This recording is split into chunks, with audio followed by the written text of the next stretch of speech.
नमस्कार दोस्तों, एक बार फिर से आपका स्वागत अपने YouTube चैनल पर। आज हम लोग बात करेंगे लॉ ऑफ कॉरस्पॉन्डिंग स्टेट्स की, जिसे अपन हिंदी में बोलते हैं संगत अवस्थाओं का नियम। आइए इस नियम को समझना हम शुरू करते हैं। क्या है, जैसा कि आपने पढ़ रखा है, आदर्श गैस समीकरण होती है PV बराबर nRT, है ना। लॉ ऑफ कॉरस्पॉन्डिंग स्टेट्स में आपने आइडियल गैस इक्वेशन पढ़ रखी है, PV will be equal to nRT, ठीक है। एन क्या यहाँ पे number of moles, gases moles. तो if I am taking the value of n as 1, अगर नंबर ऑफ मोल्स में 1 ले लेता हूँ, n की वैल्यू 1 ले लेता हूँ, तो इक्वेशन आ जाएगी PV will be equal to RT। Nothing to do, हो गया काम आसान। अब ये जो गैस इक्वेशन है, ये गैस इक्वेशन किसके लिए है? Ideal gas. इसे आइडियल गैस इक्वेशन बोलते हैं। अब जैसा कि आप लोग जानते हो कि आइडियल गैस क्या है, क्या आइडियल गैस सिर्फ और सिर्फ एक इमेजिनेशन है। दुनिया में कोई गैस आइडियल गैस होती ही नहीं है, that is only a imagination. अब आइडियल गैस होती नहीं है, फिर क्या करें भाई? जो गैसें होती हैं वो कौन सी होती हैं, पूछने लग जाओ मुझसे। तो जो गैसें होती हैं, रियल में एग्जिस्ट करती हैं, उन्हें अपन बोलते हैं रियल गैसेस। क्या बोलते हैं भाई? Real gases. तो इक्वेशन किसके लिए बनाई हमने? आइडियल गैस के लिए। लेकिन आइडियल गैस कोई होती ही नहीं है। गैसेस होती कौन सी हैं? रियल गैसेस होती हैं। अब इस वाली इक्वेशन को अगर मैं आइडियल गैस पे अप्लाई करने लग जाऊं, एक्यूरेट रिजल्ट देगी। क्यों? क्योंकि आइडियल गैस के लिए बनी है, लेकिन आइडियल कोई है ही नहीं, इमेजिनेशन है। अब बोले गैस होती कौन सी है? रियल वाली। अगर मैं रियल गैस पे इसे अप्लाई करने लग जाऊं तो फिर रिजल्ट एक्यूरेट नहीं आने वाला। रिजल्ट जो रहेगा उसमें अंतर आ जाएगा, डिफरेंस आ जाएगा, क्योंकि इक्वेशन आइडियल गैस की थी और आप रियल गैस पे अप्लाई कर रहे हो, दोनों के बिहेवियर में अंतर होता है। तो बोलोगे सर अंतर क्या होता है? अंतर यह होता है कि दोनों के प्रेशर में डिफरेंस होता है, दोनों के वॉल्यूम में डिफरेंस होता है, थोड़ा सा डिफरेंस होता है, माइनर सा, but we have to consider that also. हमें उसे भी कंसीडर करना है। तो अगर आप प्रेशर, जो आइडियल गैस का प्रेशर कौन सा है? P है। अगर वही प्रेशर आप निकालने लग जाओ किसके लिए? रियल गैस के लिए, तो वो प्रेशर P नहीं होगा, वो होगा P प्लस A/V²। इसे अपन बोल देते हैं P corrected pressure. Real gas के लिए हम यूज करेंगे, आइडियल गैस के लिए यूज किया तो प्रेशर कितना है? P। लेकिन अगर मैंने यूज किया रियल गैस के लिए तो प्रेशर ये वाला होगा। In the same way ideal gas के लिए वॉल्यूम कितना है? V है। अब मैं वॉल्यूम भी निकालता हूँ करेक्टेड मतलब जब हम इस वॉल्यूम को रियल गैस के केस में निकालेंगे तो ये वॉल्यूम V नहीं आएगा, V-B आएगा, ठीक है। क्या कहना चाहते हैं हम? कहना ये चाहते हैं कि अगर आइडियल गैस है तो प्रेशर P रहेगा, but if the gas is real then pressure P ना होकर P प्लस A/V² हो जाएगा, करेक्ट। फिर देखिए, अगर आइडियल गैस है तो वॉल्यूम क्या रहेगा? V रहेगा। लेकिन अगर गैस आइडियल ना होकर रियल है तो वॉल्यूम V ना होकर क्या हो जाएगा? V-B हो जाएगा। ये दोनों वैल्यूज में पुटअप कर देते हैं, और दोनों वैल्यूज में जैसे पुटअप करेंगे तो क्या होगा? P की जगह हम लिख देंगे P प्लस A/V², ठीक है। और V की जगह क्या लिख देंगे हम? V-V, और will be equal to RT। अरे यही तो गैस समीकरण किसने बताई थी? वैन डर वाल्स ने बताई थी। इसे ही तो बोलते हैं van der Waals gas equation, है ना। ये तो है van der Waals gas equation. 1 मोल के लिए अगर n मोल के लोगे तो यहाँ n आ जाएगा, यहाँ n आ जाएगा, यहाँ n आ जाएगा, n मोल्स के लिए हो जाएगी। तो van der Waals gas equation जो आपके सामने दिख रही है, एक्चुअल में क्या है? It may be applicable to real gases also. मतलब इसे हम रियल गैस पे अप्लाई कर सकते हैं, करेक्ट, कर लिया। अब रियल गैस पे आप वैन डर वाल्स इक्वेशन को, इस गैस इक्वेशन को अप्लाई तो कर लो, लेकिन रियल गैस पे जब अप्लाई करते हैं तो जो एक्चुअल में प्रॉब्लम आती है, प्रॉब्लम ये आती है कि इस समीकरण में, इस इक्वेशन में जो आपको दिख रहा है A and V, what are they? A and V are the van der Waals constant. और जब तक वैन डर वाल्स कांस्टेंट की वैल्यू पता नहीं होगी, ये इक्वेशन हमें रिजल्ट देने वाली नहीं है। तो A और B की वैल्यू डायरेक्ट कैलकुलेट करना बहुत मुश्किल होता है, आसानी से पता नहीं चल पाती वैल्यू। तो मुझे क्या करना है? मैं करने क्या जा रहा हूँ? मैं जा रहा हूँ A और B को एलिमिनेट करने इक्वेशन से। प्रॉब्लम क्रिएट कर रहे हैं, एलिमिनेट कर दो यार, हटाओ यहाँ से, रास्ता बदल लो अपना। तो A और B को मुझे एलिमिनेट करना है, कहाँ से? इस इक्वेशन से। तो हाउ टू एलिमिनेट? कि A और B यहाँ से गायब हो जाएं, क्योंकि मुझे इनकी वैल्यू पता नहीं है, उनकी जगह पे कुछ ऐसा आ जाए जिसकी वैल्यू मुझे पता हो, मेरा काम हो जाएगा। तो वही हम करने जा रहे हैं। अब आपने कॉन्सेप्ट पढ़ रखा है ना, एक वीडियो भी इसका पढ़ा हुआ है, critical pressure, critical volume, critical temperature. तो वहीं पे हम लोग बात करेंगे। तो प्रेशर एंड क्रिटिकल प्रेशर का जो रेशियो होता है उसे रिड्यूस्ड प्रेशर कहा जाता है, and that is denoted by, इसे डिनोट कैसे करते हैं भाई, पाई से करते हैं, like this. In the same way volume and critical volume का जो रेशियो होता है इसे अपन रिड्यूस्ड वॉल्यूम बोलते हैं, और रिड्यूस्ड वॉल्यूम को कैसे शो करेंगे भाई, इसे कर देते हैं फाई के साथ शो डिनोट कर देते हैं वॉल्यूम को। In the same way temperature and critical temperature का जो रेशियो होता है वो रिड्यूस टेम्परेचर होगा, उसे डिनोट कैसे कर देते हैं, थीटा से। अब ये सारी वैल्यू मैं इसमें रख रहा हूँ, क्यों रख रहा हूँ जानते हो, ए और बी को मुझे गायब करना है, मुझे इनकी वैल्यू पता ही नहीं है, मैंने हटा दूंगा यार यहाँ से। तो क्या करने जा रहे हैं, P plus a upon V square. अब वी की देखो कुछ नहीं करना भाई, यहाँ से हमें क्या करना है, ये जो दिख रहा है ना पी, ये दिख रहा है वी, ये दिख रहा है वी, ये दिख रहा है टी, इन 1 2 3 4 इन सब की वैल्यू यहाँ से निकालनी है। जैसे क्रॉस मल्टीप्लाई करोगे आप, जैसे क्रॉस मल्टीप्लाई करोगे पी की वैल्यू निकल के आ जाएगी, P will be equal to pi into P C. तो यहाँ पर मैं पी की वैल्यू रख रहा हूँ क्या, पाई इंटू पी सी, तो समझ में आता होगा आसानी से, है ना।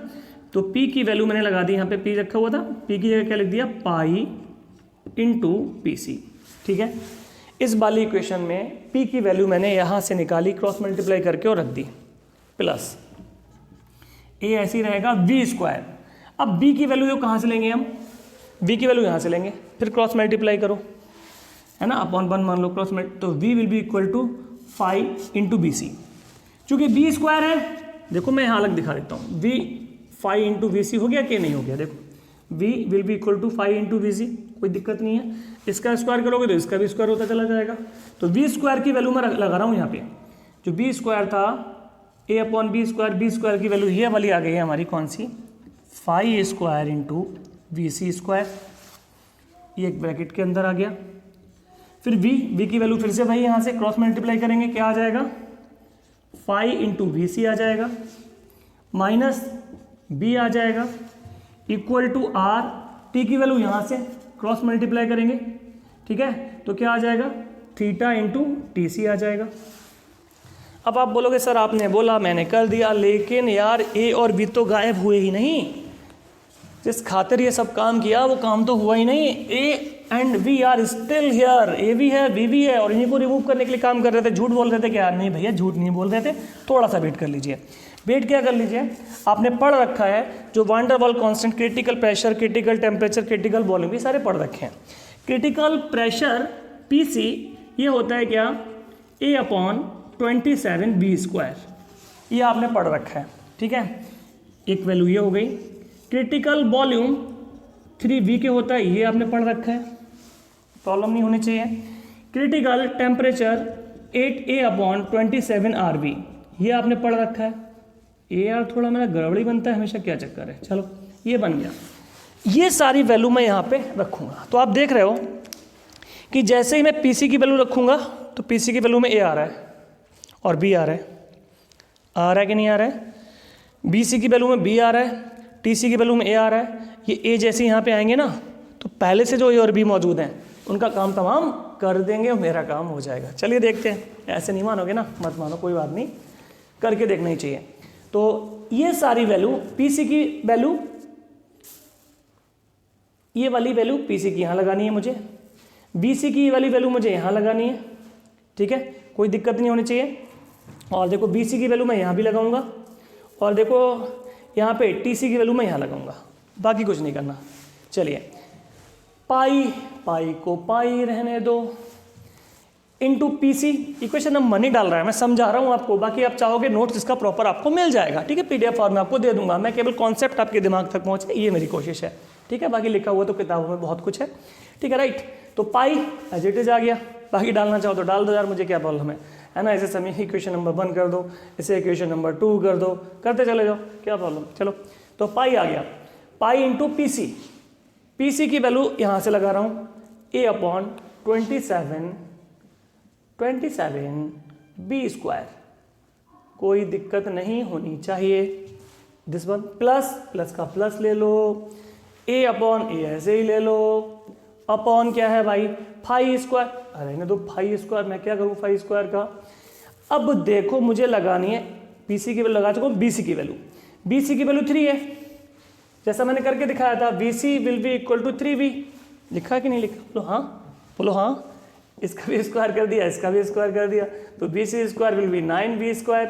सर क्या बच्चों वाली बात बता रहे हो अब? तो बच्चों वाली बात बता दी मैंने, अब तो हो गया, बता दिया तो बता दिया भाई। तो 5 इंटू यहाँ पर आ जाएगा बी सी स्क्वायर की वैल्यू मैं लूँगा तो 9v स्क्वायर, कोई प्रॉब्लम नहीं होनी चाहिए। ये भी हो गया, इससे डब्बे का डब्बा, ब्रैकेट का ब्रैकेट बंद कर दिया, यहाँ पर आया 5 का 5। अगेन बी सी की वैल्यू मैं ले रहा हूँ 3v, ये जो बी सी है इसकी वैल्यू 3v, समझ में आना चाहिए। फिर क्या रहा? माइनस बी रहना दो भाई, मुझे क्या प्रॉब्लम है? अब आपको प्रॉब्लम नहीं, मुझे भी प्रॉब्लम नहीं। आर थीटा ऐसे ही रहने वाला है, आर का आर थीटा।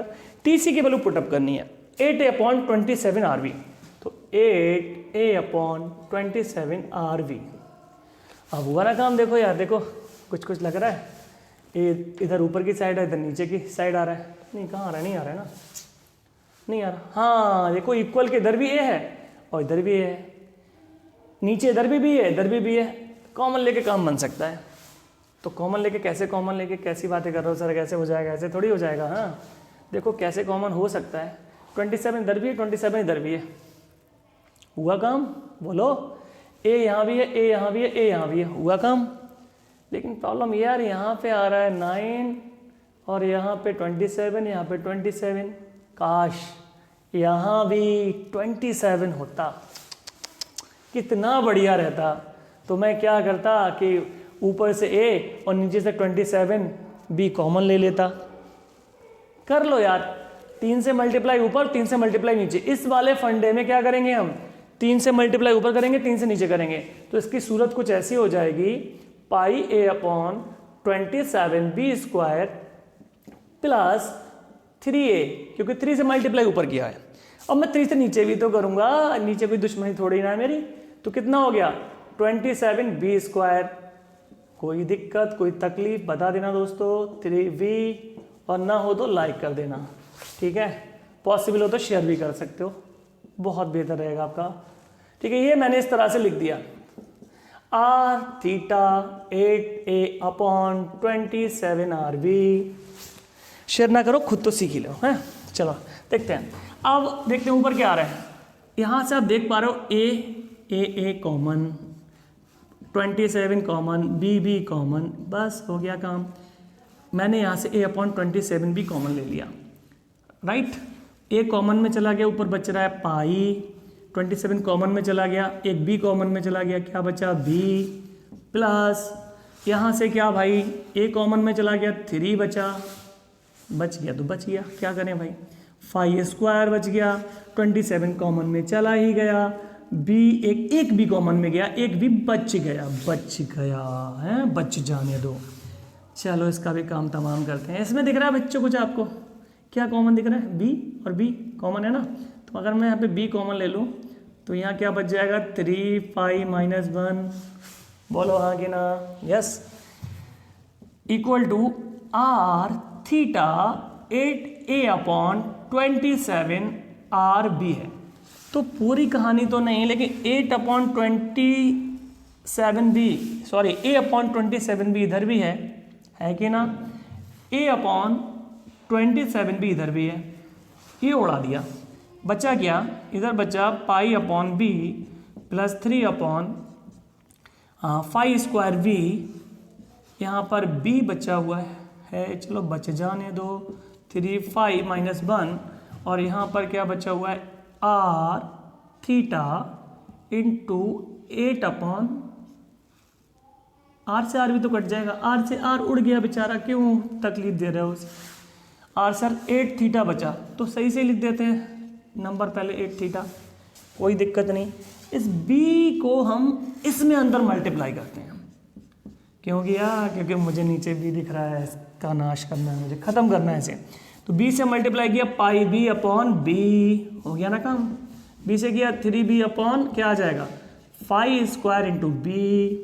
इसमें क्या आया बोलो भाई? 3 5 -1 8 थीटा, b से b खल्लास, b से b खल्लास, क्या बचा? Pi plus 3 phi square, pi plus 3/5 square, और यहाँ क्या बच रहा है 3 phi minus 1 will be equal to 8 theta. इसे ही संगत अवस्थाओं का नियम अर्थात लॉ ऑफ कॉरस्पॉन्डिंग स्टेट्स कहते हैं। स्टेटमेंट आप इस प्रकार से लिख सकते हो, अगर दो गैसों के लिए रिड्यूस्ड टेम्परेचर और रिड्यूस्ड प्रेशर की वैल्यू इक्वल है तो उनके लिए रिड्यूस्ड वॉल्यूम, रिड्यूस्ड टेम्परेचर, ठीक है, रिड्यूस्ड टेम्परेचर, रिड्यूस्ड प्रेशर क्या पी पाई, रिड्यूस्ड वॉल्यूम क्या, रिड्यूस्ड टेम्परेचर क्या हो जाएगा भैया थीटा, और रिड्यूस्ड वॉल्यूम क्या हो जाएगा, रिड्यूस्ड वॉल्यूम को कैसे दिखाए थे हम, बोलो भाई, रिड्यूस्ड वॉल्यूम को दिखाए थे फाई से। तो स्टेटमेंट क्या बना कि यदि दो गैसों के लिए रिड्यूस्ड प्रेशर और रिड्यूस्ड टेम्परेचर की वैल्यू इक्वल है तो दोनों गैसों का जो रिड्यूस्ड वॉल्यूम है वो भी इक्वल होगा। Thank you for watching. मिलते हैं आपसे नेक्स्ट वीडियो में।